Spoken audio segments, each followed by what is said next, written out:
Narito ang mga pinakamapanirang bagyo sa kasaysayan ng Pilipinas kung saan ang unang nabanggit ay ang Typhoon Haiyan na tumama noong 2013, sinira ang maraming komunidad at kumitil ng libu-libong buhay. Ang pangalawa ay ang Typhoon Ondoy noong 2009 na nagdala ng malawakang pagbaha sa Metro Manila at mga kalapit na lalawigan na nagiwan ng malaking pinsala sa mga kabuhayan.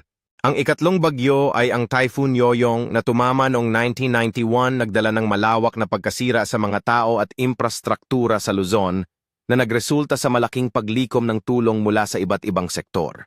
Ang ikaapat ay ang Typhoon Nona noong 2015 na tumama sa Bicol Region at nagdulot ng malawakang pagkasira na nagbigay diin sa pangangailangan ng mas mahusay na paghahanda sa mga bagyo.